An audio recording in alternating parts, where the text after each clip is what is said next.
Oh, yeah.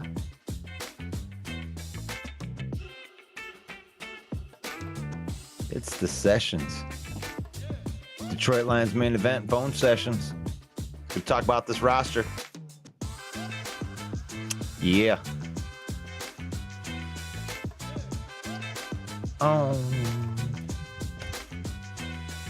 What do you think of that Lions roster? We're going to talk about it. I'm going to get main event Mike on the phone here. Hands tricky to rock around. That's right, on time is tricky. How is it,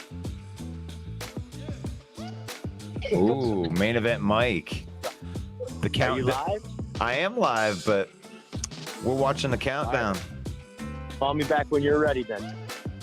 No, we're live. They can hear. They can hear us right now, Mike. Oh. Yeah. How you doing? I'm intelligent and good looking. You're intelligent and good looking. We got 10 viewers on here. 3 minutes and 25 seconds left on this countdown. Make sure you let somebody know. We're going to talk about this roster today. Going to play a little game, going through piece by piece. You know what's really cool about this countdown video, Mike? Tell me. We're going to fast forward here. Oh, looks like there's only a minute left. Just like that. Hey, let me call you back. Call me back.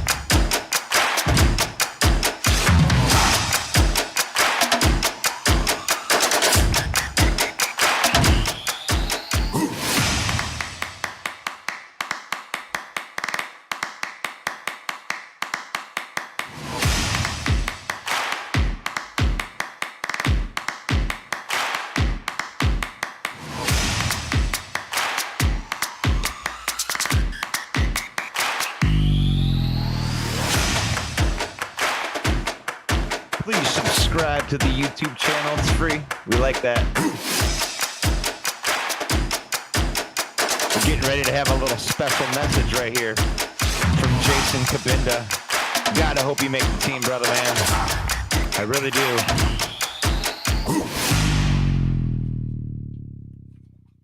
What's going on, Russell Wayne and the Main Event 365 Network? This is Jason Cabinda from the Detroit Lions. Here to give y'all a shout out, man. We appreciate all the support, man. Know you guys are big fans. Know that you guys are rooting for us to take the North this year, and we're going to do just that, man. Appreciate you guys so much. Just want to give y'all a shout out. Y'all have a great day.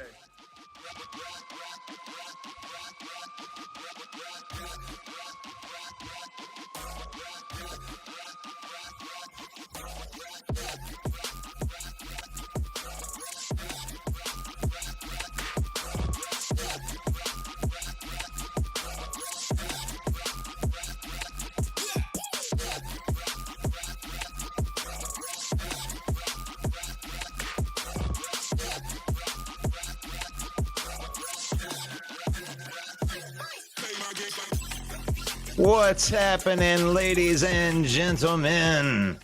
Right. It's the Main Event 365. I'm your host, Russell Wayne. This is the phone sessions, and here we are on a, what are we, like Wednesday? It's midway through the week right here. It's hump day, and we're here to talk about some Detroit Lions. Thank you to the Detroit Lions News for allowing us to broadcast onto your page in front of 53,000 Detroit Lion fans. I don't know, we're all engaged right now, but I'm still part of this draft hangover. And I had just called up Mike Abraham, who was on during the countdown video, and we want to talk about this roster. And Pride of Detroit did this little exercise with floor and ceiling and going through piece by piece and played this little game. I loved the episode, and I wanted to try it right here. So I'm going to call up Mike Abraham on the phone right here, and we're going to discuss a little bit of this Lions football. And we're going to start with the quarterback position. Oh, there he is. What's up, Mike Abraham? What's up, brother man? What's up? Main Event 365 right here. I am talking with Main Event Mike, and he's going to be able to give an opinion right here. This is awesome. You don't have to like host a show or nothing. How's that make you feel? Underpaid. Underpaid? Well, aren't we all, man? You can join that club right here. I wanted to do an exercise with the Lions fans that are on here to go through the roster piece by piece. We started doing it a little bit yesterday, but I listened to the Pride of Detroit podcast on how they did it with the floors and ceilings. So here's the game we're going to play, Mike. We're going to go through the roster as it is. We don't care about where they were drafted. We don't care about anything. They are on the roster now. And we're going to look at these and think about where they were from last year and then where they are right now, where the floor is, meaning the bottom end of it, and then how high can the ceiling go for these positions? And starting with the quarterback, Mike, are you ready? Does that make sense? Sure. All right. So with Jared Goff, we got Jared Goff, Nate Sudfeld, Hendon Hooker, Adrian Martinez. So last year it was Jared Goff, Tim Boyle, and who was that other guy? David Blau. David Blah. And they went and they got Nate Sudfeld in the middle. So going from last year to this year, I mean, there's a definite upgrade right there, definitely on the ceiling side, right? Yeah, for sure. But I think Jared Goff. Let's start there. What do you think of that? Let's do Goff. Okay. The Goff Let's start with Jared Goff. The first string, the starter. And I'm not going to be really popular with a lot of people with this opinion, but I think Jared Goff has a very limited ceiling. And I'll tell you why. In 2021 season, where the Lions only won 3 games, Jared Goff looked out of sorts a lot. He did get hurt in the middle of the year as well, but there were times where Jared Goff lost us the game. Okay, he doesn't have Patrick Mahomes' skills. Let's not deny it. He doesn't have the legs like Jalen Hurts or Justin Fields or any of these guys. He doesn't have pocket. He had struggled with pocket awareness. All right. Now, these are things that there are some things that are coachable and fixable, and there are some things that are not. He does have great accuracy at most of the time, which is a good thing that you can't really coach into someone. So he has a limited ceiling based on his physical tools. That's all I'm saying. With that being said, the height of his ceiling is high enough to win a Super Bowl because there have been Super Bowl quarterbacks who have won Super Bowls with less skills than Jared Goff. Right. And with Ben Johnson and this my quarterback staff in this situation, as we know, so many things depend on the situation, the team, the camaraderie, the chemistry. All of these things have to fall in place. And if you don't believe that, just look at the San Francisco 49ers winning with a 7th round quarterback. Right. Because all of these other things are in line, right? So when you add all those things up with the extent of Jared Goff's ceiling, you've got enough to win a Lombardi trophy, in my opinion. However, if any of those things are taken away, you don't have the ability with Jared Goff to win without those things because his ceiling is not high enough to overcome his shortcomings to do it by himself, so to speak. I mean, we look at Tom Brady, and so much was given about the system that he played in, and then he goes to Tampa and shows you that was a bunch of bull. He's the GOAT, period. Anybody got an argument with it now? I haven't heard anybody go against the fact that he's a GOAT since he went to the Buccaneers and won a Super Bowl.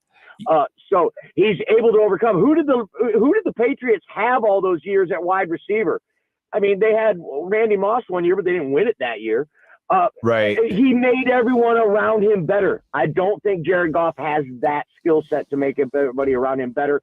I'm long-winded. I'll let you run with that. Well, let's see. I mean, if you're in the comments right there, what do you think about Jared Goff? I think what you really just said right there is the floor with this situation with them drafting Hendon Hooker is actually really high because Jared Goff isn't going to go out there and really, if everything's going right, he's not going to lose you the game. He proved last year down the stretch that he can win games if the situation and everything around him is right. And I think that it really just goes to making him a distributor rather than the playmaker. And that's why I think that they drafted the way that they did. So I would think it's safe to say that the floor is higher, and then adding Hendon Hooker, which really, it just seems like he is a more accurate, more athletic, younger version of what Goff is. So I think it's a great fix right there. So I would say higher floor and higher ceiling from 2022 to 2023. Could we agree there? Yeah, well, absolutely. Absolutely. So let's move on. I mean, because I don't want to go into great detail because we can't take, because if we're going to get through all of these positions, we can't go into too much detail on each one of these. I just kind of want to I want to show the fan base here where I do think that the team as a whole is dangerous just because of the depth at position. So let's go into these running backs right here. I'm going to share this screen for our people here. And there we go. We got running backs. We got David Montgomery. And then obviously we drafted Jahmyr Gibbs in the first round, came with a lot of questions. But after they traded DeAndre Swift, it seemed to make a lot more sense to everybody. And then they obviously have Greg Reynolds, Jameer Jefferson, Greg Bell. And then they drafted Muhammad Ibrahim as a undrafted free agent.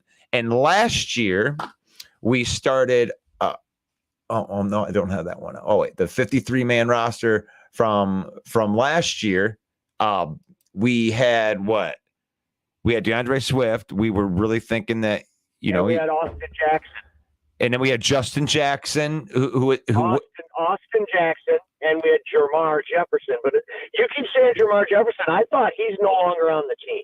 Well, right now he's on the team, and Justin Jackson is not on the team. They did not retain him, but they did bring in Muhammad Ibrahim, who does have a lot of tread on the tires, but as an undrafted free agent, he'll be able to compete. So can we agree? Probably David Montgomery and Jahmyr Gibbs, we're not really worried. Those are definitely the lock 1 and 2. I do believe Jahmyr Gibbs is an upgraded over DeAndre Swift from, the youth being able to catch the ball. Well, this conversation is about floors and ceilings. Right. So let's back up a little and look at who left. DeAndre Swift, incredibly high ceiling, but an incredibly low floor.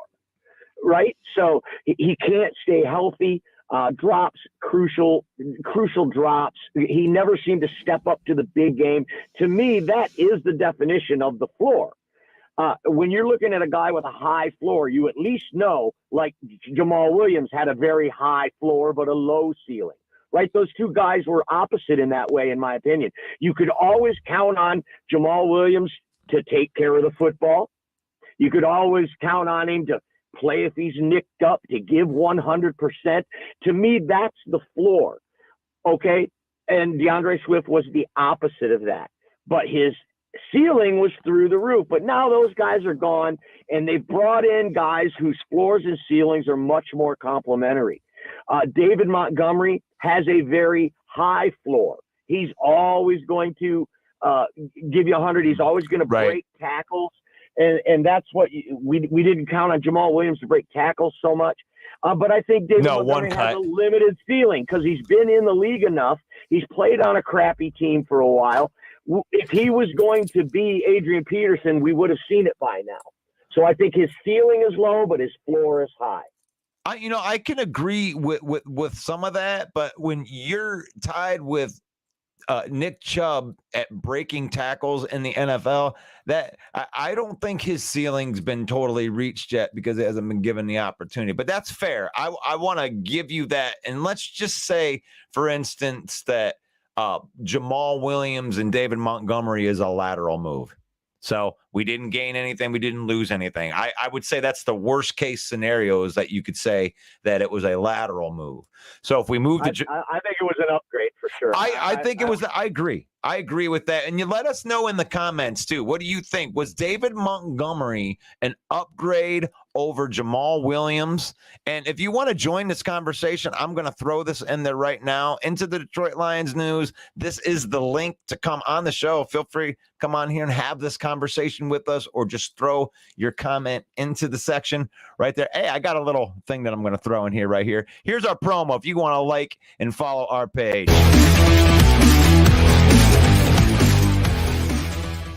I guess that would be like station identification if you look at it like that.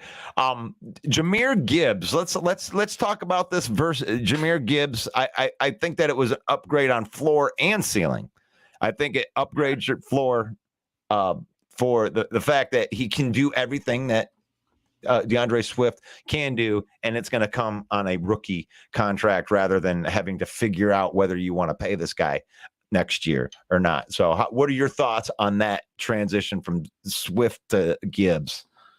Well, I think when you're talking about this guy, Jahmyr Gibbs, the new Ferrari that's in the garage at Ford Field, I don't think you can measure the ceiling. The guy was a running back coming out of the SEC with 1,200 yards receiving. He runs a 4.2. He runs in the 4.2s. So I don't think you can measure what the ceiling could be for this kid. He's never played an NFL down. I think it's really hard to gauge a rookie, their floor and their ceiling. But when you look at the tools that he has, I don't think there is a ceiling. I think it's a glass ceiling. Yeah. You can break right through that thing. I agree with that 100%. You know, you don't know how good he could be. And they obviously thought a lot of him if they're going to, draft him that high. So, yeah, I like that. So I would say that we would have agreed here. What'd I do? You still there? Oh, yeah, there we go. I think that the running backs that we upgraded the ceiling and the floor. So, are you good to move on? You want to, or do you got something else you want to say? I'm telling you, Russ, I'm just anxious for Monday, man, because I want to rip up Packer, Bear, and Viking fans on Monday, and it's only Wednesday now, so I've got a long way to go, and I'm just champing at the bit. So what you're saying is you like me going live every day and having a little football conversation, so we can kind of get some of this off of our chest while I'm moving into the. Exactly. That's exactly what I'm saying. That's a beautiful thing. So you can follow the page. That's the best way to help us out. If you're liking what you're hearing and you like some of these opinions, feel free, go follow the page. It's free. That's a free way you can help us. You share to your networks and you're helping us reach more people.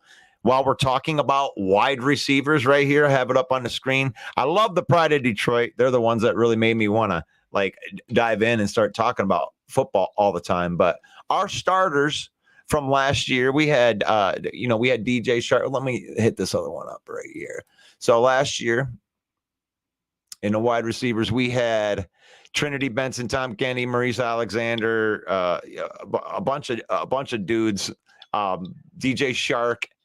And now we're looking at Amon-Ra St. Brown, Josh Reynolds, Marvin Jones, Khalif Raymond, and Antoine Green that we drafted in the 7th round, and the suspended Jameson Williams, as we all know. So give me your thoughts right there on where we were as to where we are. Well, I think the suspension really kills that conversation, where what I would have said had it not been for a suspension to Jameson Williams. We'll start there. I was so geeked, so excited to see him come out week one, and because the electricity at the end of the season that he brought, sure, only 40 snaps or whatever, but it was electric. We were glued to the television on every snap that he was on the field, and I was so looking forward to that coming. It's like the phone ringing during sex now. It's like, now it's like, 6 weeks. I got to wait 6 weeks for that. So with that being said, let's talk about the ceiling. The ceiling is unbelievable because Amon-Ra St. Brown is a tactician. The man is so incredibly strong. Every team in the league could use Amon-Ra St. Brown, whether you have a number one X receiver, whatever. Right. The guy is the most solid number two receiver outside of Jalen Waddle, maybe, in my opinion, because he's so solid, so strong, so precise. And that alone gets you a B grade in your receiver room, in my opinion, because you've got a great guy that you can always count on every series. Right. That you can count on him. So that gives you a good rock to build this core around. Losing DJ Chark, I don't know if it hurt that much because of his injuries, and he barely made a dent, it seemed like. He was on a one-year deal. It was a prove-it deal. Obviously, he didn't prove it. So I don't see an upgrade there, however, with Marvin Jones.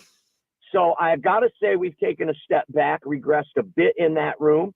But when you look at the way that Jahmyr Gibbs is going to be played, the way Sam Laporta is going to be played, and you still have these solid backups. Josh Reynolds, a solid backup who has a great rapport with Jared Goff, and you can't undersell that. Right. Jared Goff knows in times of need that he can throw it to Josh Reynolds, a 50-50 ball, and feel good about it. Go ahead. Right. And you know what? I agree with you on that. We usually don't agree all the time. It's kind of weird. But as far as it was going to be a massive upgrade if you're going to include Jameson Williams for the entire year. And we got Deshaun, I'll just call you Mr. White. Is Antoine Green going to be like a healthy Kenny Golladay? Now, I'm going to preface before I know you're going to answer this too. I'll say this, getting excited about 7th round pick. I mean, if you want people to call you a homer, that's a great way to do it, is to just start. Let's just start building up all these 7th round picks, and God, they may be all pros, but he could be. I mean, there's a lot of potential there, but obviously he was drafted in the 7th round. He fell down there, but he does fill that need of the X, of having the big wide receiver that can go up and, and catch the ball and become a red zone threat. So he does have a shot to make it here with the Jameson Williams suspended, in my opinion. I think Marvin Jones is a lateral move to me, as far as between him and DJ Chark. And as a matter of fact, I may even say that it's a slight tip upgrade because, one, Marvin Jones is more of what we need, and two, Marvin Jones is a little more not injury prone. He's always available, which I think is a huge thing, and that hurt us last year. Yeah, but he was always available for 400 yards receiving last year in Jacksonville. I mean, let's face it, Marvin Jones has lost a step. Okay, he's a great team player. He's a great locker room presence, but he has lost a step, and he was never really a true number one X. Are you sure about that? Because last year they brought a lot of people in. Like when you're talking about, you bring in Christian Kirk, they put a lot of mouths to feed. Evan Ingram had Jones. Zay Jones outplayed him in Jacksonville, so I'm not expecting a lot from Marvin Jones. I think there's a lot of tempered expectations when it comes to Marvin Jones. But on the same token, what you had just said about DJ Chark, you said, hey, I didn't expect a lot out of DJ Chark. He was kind of injured and he didn't produce a lot. If Marvin Jones comes in and is that, then it's not really that big of it's not a downgrade, because it wasn't that big of an upgrade to have Chark. So the ceiling isn't that high for that. I think Jones raises the floor if we're doing this floor ceiling thing. I definitely think our ceiling went down because of the suspension and everything like that. And then maybe by the end of the year, it could go up. But you're paying TJ Chark $10 million. Right. So you're getting the same production for a fraction of the cost. That's true, and there is the best part. There's the payoff. Right. When I say we didn't, I don't feel like we really got that much out of DJ Chark or what it could have been. Right. And so I think that's even more reason to temper your expectations on what Marvin Jones is going to be, because you get what you pay for. Yeah. Dewan says that DJ was good when he was healthy. That is very, very true. Marvin Jones was in a bold system. Okay. He never should have left. Okay. I mean, well, that's fair. I mean, Dewan is obviously a Marvin Jones fan. I agree with that. If I'm Marvin Jones, Jacksonville's a great place.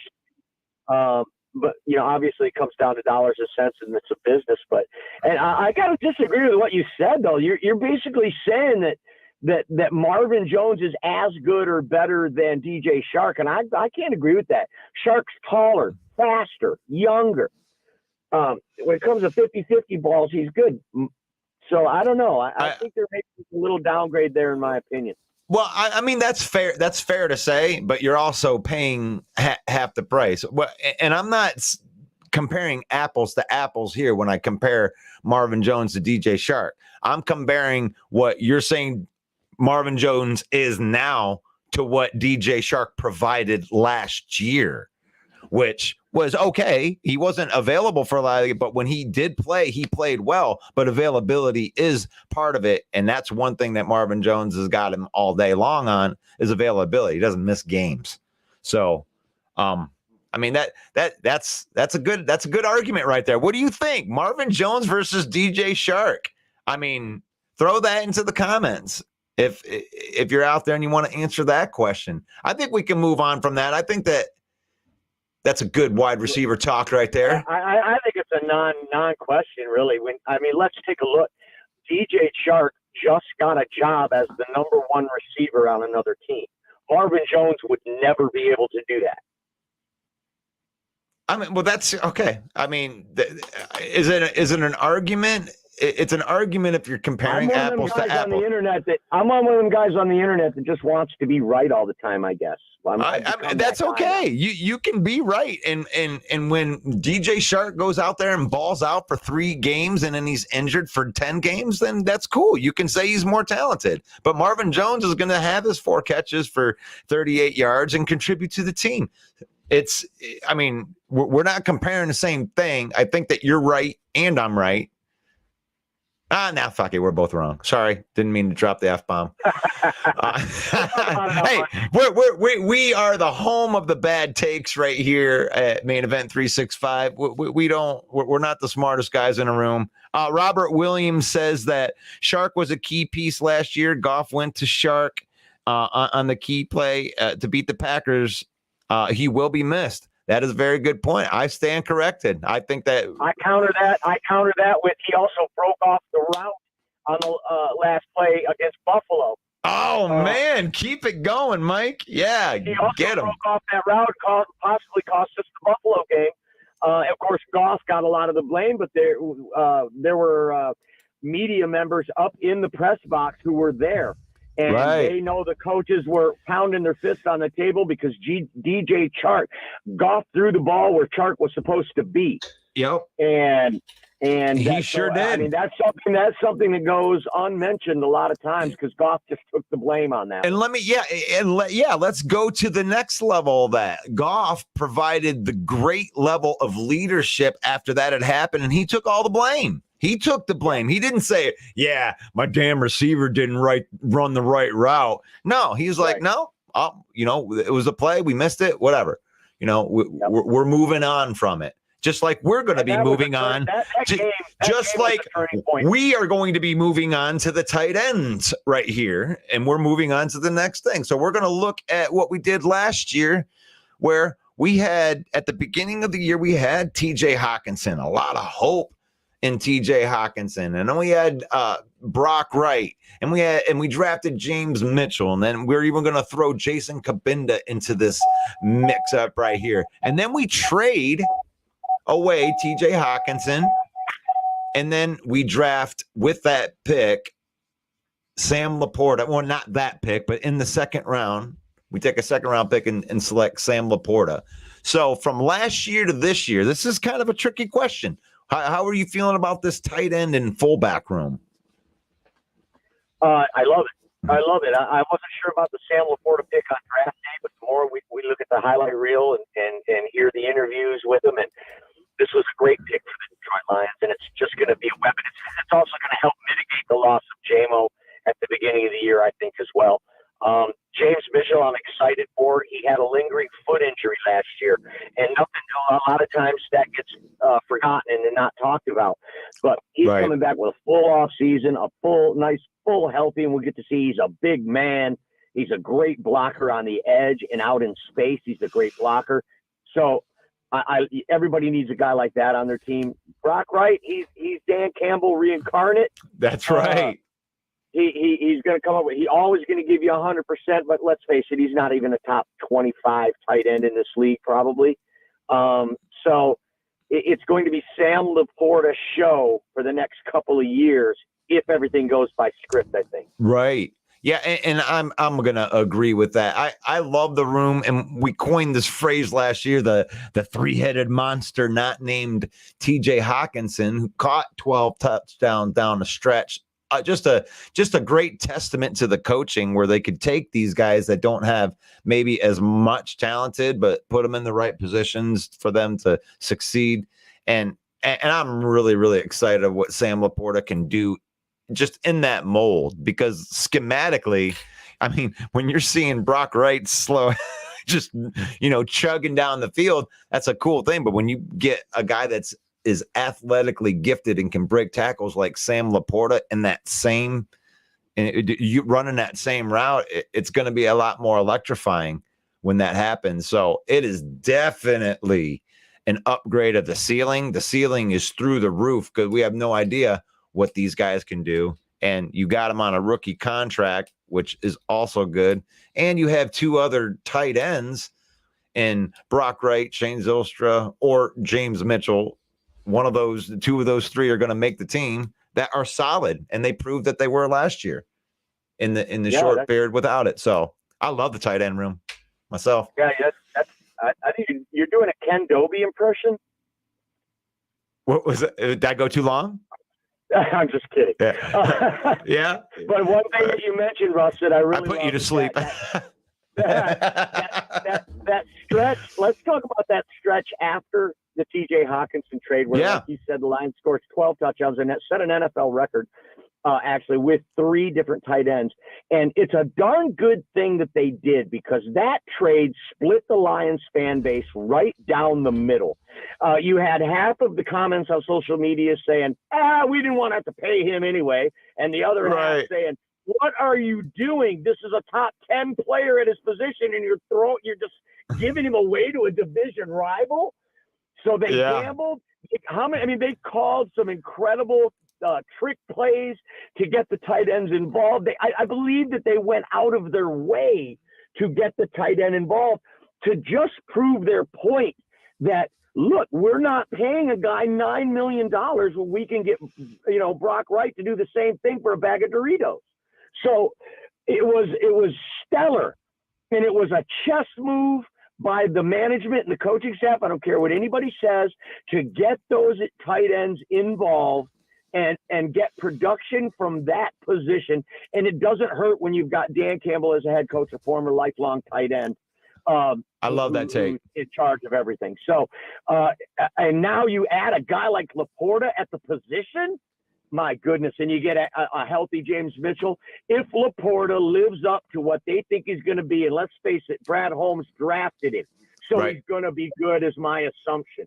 They know what they're looking at. And I'll tell you what, this tight end as a whole, collectively, could be one of the top 5 in the NFL. Oh yeah, I agree, because when you're watching tight ends, the thing that I saw that was key last year that sticks out to me is that they did get all those touchdowns, but it seemed like it was a different guy every week. I think all 3 of them had a 2-touchdown game at least, and Zylstra had the 3-touchdown game.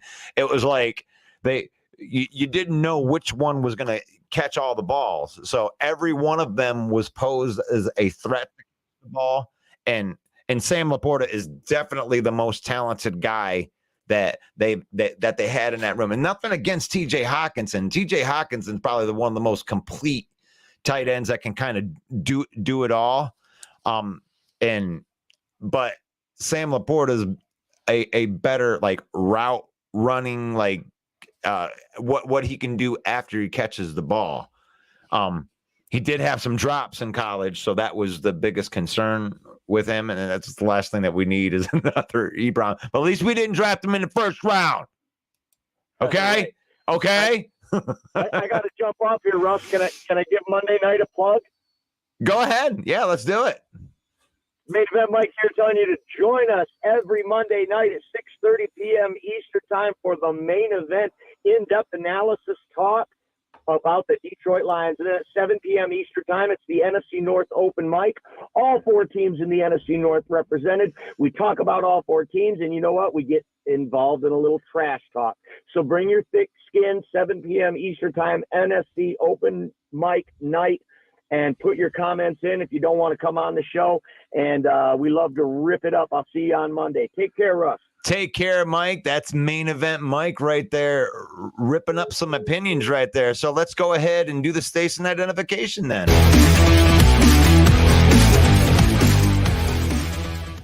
It is the Main Event 365 right here. My name is Russell Wayne, and we're going through all of the positions here in the draft. Leave your comments in there. Like Robert Williams says, Iowa tight end equals success. Yeah, I mean, they do. They're like a tight end factory, Robert. I agree with you on that one, going through these fullbacks right here. So I think as far as the ceiling and the floor are concerned, so the floor has definitely been raised by bringing in Sam Laporta. You already had a consistent crew. So I think the floor is pretty high. The ceiling is as high as Sam Laporta is as far as talent. If that talent matches up with the schemes and everything, and they're able to put him in positions, I think that he could be very, very successful. So moving on to the offensive line right here. This is the big guys right here. This is the one that I don't know. This is where you build your team. This is why the San Francisco 49ers are always good, and it seems like they never have a good quarterback, is because they're always tough in the middle of the offense and defensive lines. So let's take a look at this. We got the starters, obviously Taylor Decker, Jonah Jackson, who could be up for an extension, Frank Ragnow, Frank the Tank Ragnow coming in there. Yeah, solidifying that best center in the league. Haloti Pudi Vaitai. I should get credit for just knowing how to say that. Haloti Pudi Vaitai. He's coming back as a right guard. And if you remember in 2021, before that injury, he did not allow 1 sack. 0 sacks in 2021. So that definitely solidifies that guard position. Penei Sewell, gosh, what a great pickup. He can also pose in as a 4th tight end if you need somebody can catch the ball in a pinch. You know what I'm saying? So top reserves. So last year, we had Evan Brown. We lost Evan Brown to the Seattle Seahawks. Logan Stenberg we lost, and then some depth guys, and so we have Graham Glasgow now we brought in. I do believe that is an upgrade. I agree with the Pride of Detroit guys. That's an upgrade over Evan Brown in every way as the number 1. He's a better center and he's a better pure guard, Graham Glasgow. So that provides a great 6-man. Matt Nelson, I mean, I could take it or leave it. He came in there looking like the Gypsy King, knocking people out, 6'8", coming in at right guard. Doing a good job in the middle of the season last year when we were going through some injury problems. He really stepped in, and he had a couple good games and a couple not so good games. So as far as a depth piece, there you go, Matt Nelson. And then they drafted Corey Sorsdahl in the 5th round, which is supposed to be this gem out of William and Mary. I don't know much about him other than like if he went to a top 50 school and he tested the way that he did, he probably would have been a top 50 pick. But since he went to William and Mary, probably slid down the draft a few. And then Obina Eze is a carryover from last year, who was an undrafted free agent, which was good. So the line was good. It was ranked as the 3rd offensive line in the league without bringing back Haloti Pudi Vaitai or making the change. So I think that the floor is pretty high. I think this is going to be a top 10 offensive line at its floor, and it could the ceiling is the best offensive line in the league. So you can be the best. You have the crew, you have everything that it would take to be the best right there as the offensive line. So we know that the offensive line was pretty good. We know that the offense was pretty good last year, but I think where we made the most improvement is on the defense right here. And we'll start with the interior defensive line. Now, obviously, we drafted Aleem McNeil in the third round, and he started coming on a little bit at the end of last year. I mean, you wanted to get a little more domination, but once they moved him to the 3 technique, it seemed like he started to do a little bit better because he does have some pass rushing ability. I love that they brought back Isaiah Buggs. He really helped from a leadership. If you've seen this guy talking to the defensive line as from a leadership standpoint, I really like Isaiah Buggs. And then Broderick Martin, they traded a couple of picks. And they got this guy over a couple of guys that were rated a little bit higher. So they like the skill set in this guy and what he brings to the table. And he really is just a 2-down dude that is just a unmovable dude. He's just got a 330-pound dude that you're just going to need 2 guys to move him or try to run the football around him. Probably not going to offer much as a pass rusher, but I think that what he will do is he will help out our pass rushers because they're going to have to devote a couple guys to him. So interior defensive linemen, they did not go really high like we thought that they would, right? We thought that they were going to, we thought we were in the Jalen Carter sweepstakes and we were trying to get a dominant guy. Levi Onwuzurike has been practicing. He's on the PUP. Eric says he doesn't have a good feeling about this spot. I don't mind this spot because it's not a sexy spot, right? The defensive lineman, Broderick Martin isn't going to come in and give you 10 sacks. Broderick Martin is going to eat people up. He's going to grab 2 dudes and he's going to give a lot of one-on-one opportunities to Aiden Hutchinson, James Houston, Josh Pascal, Romeo, these guys that are going to be out on the edge. They're going to get a lot of one-on-one matchups because of guys like Broderick Martin. And if Levi Onwuzurike comes back, the ceiling of this defensive line is definitely higher. Right now, I think it's a little bit higher on the floor because of Broderick Martin, just a little bit. Adds a little more stability in there. You got another guy that you can kind of rotate in and out. So I like the defensive line spot.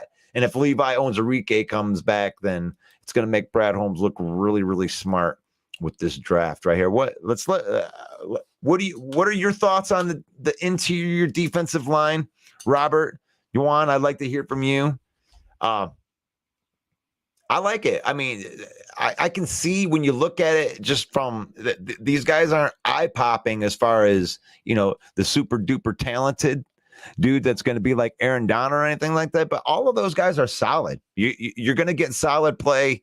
You're only going to have a couple of them out there at the same time. So they're going to be rotating these guys in and out. So I like the interior defensive line. I would say it was more of a lateral thing.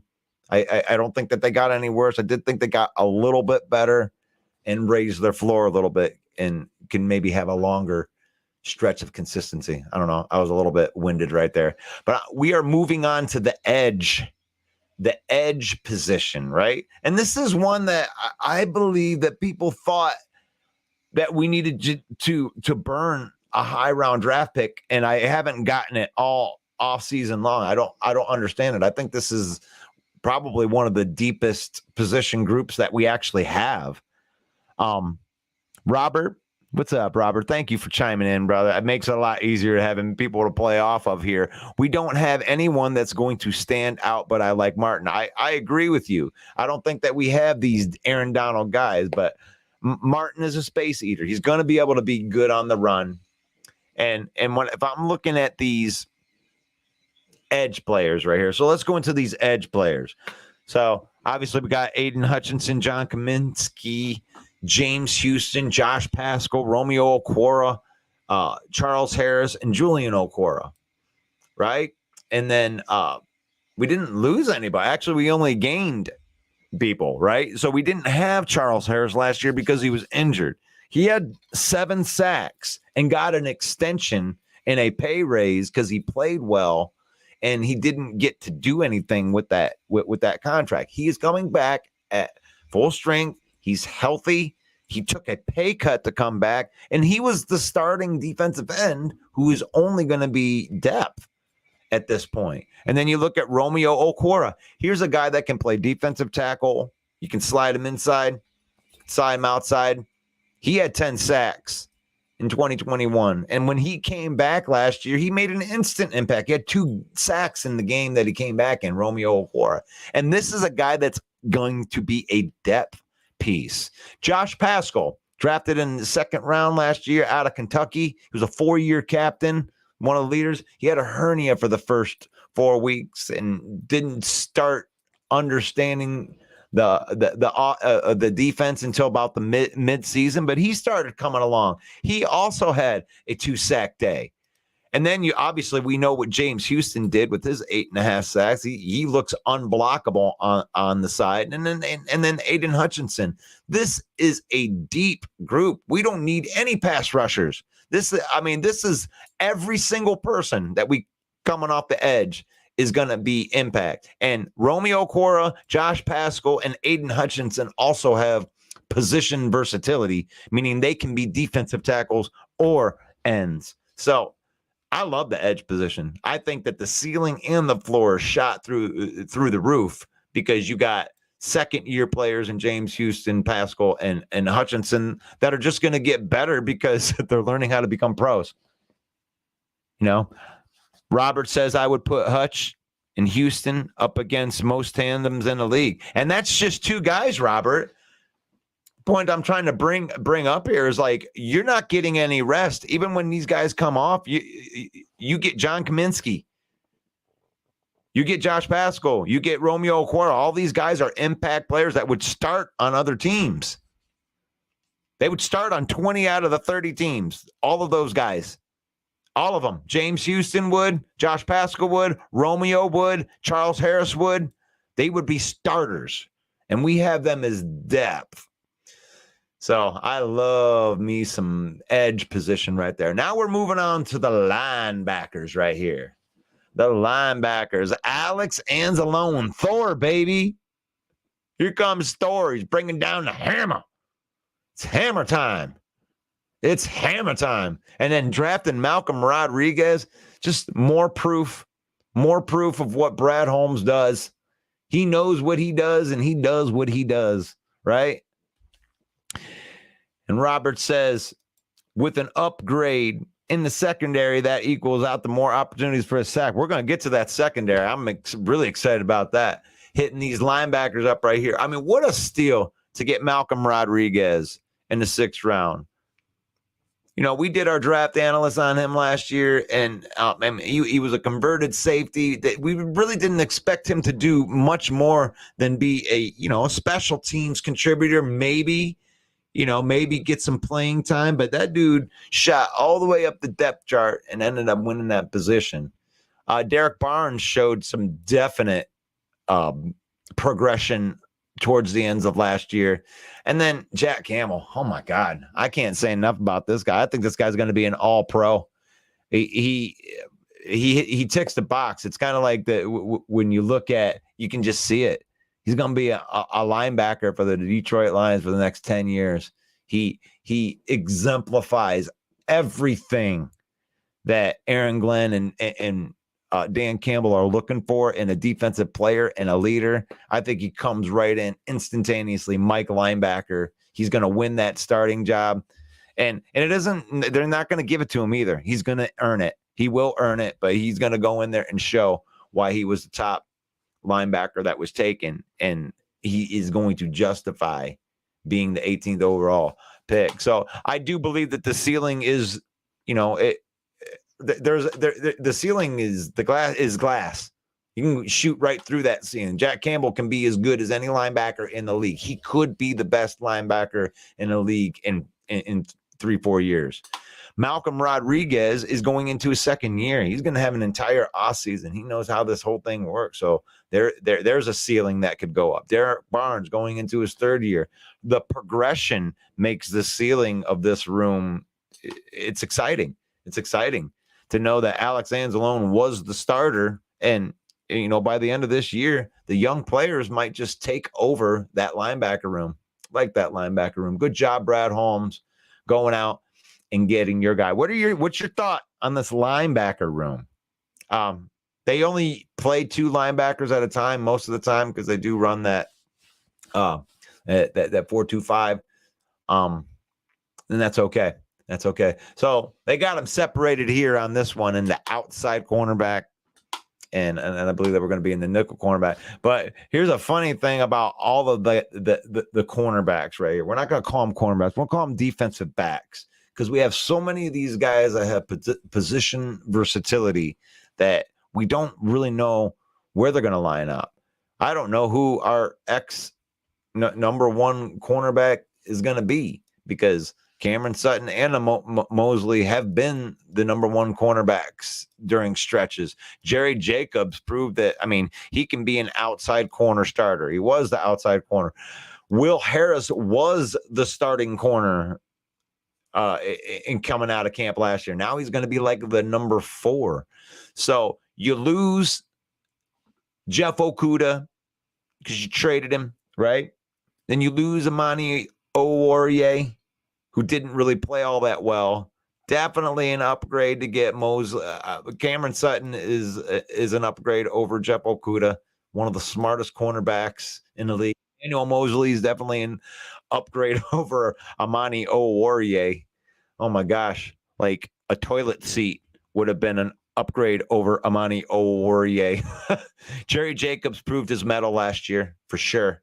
He earned his spot and that room looks a lot different now. And then Will Harris. And then let's look at these dime defensive back. This is crazy how they're breaking these up right here. But C.J. Gardner-Johnson can play the slot corner. He can play the safety.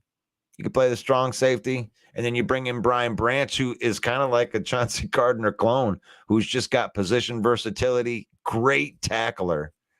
And then we drafted Chase Lucas last year. I don't know how solid his roster spot is. And then we have Tracy Walker, Kirby Joseph that were our starting safeties. I don't know. When you look at all of them together, right? Let's just say defensive back.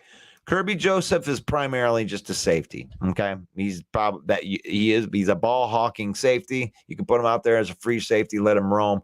Tracy Walker is pretty much just a safety, but he's the kind of guy you can bring him down into the box and he can help against the run, right?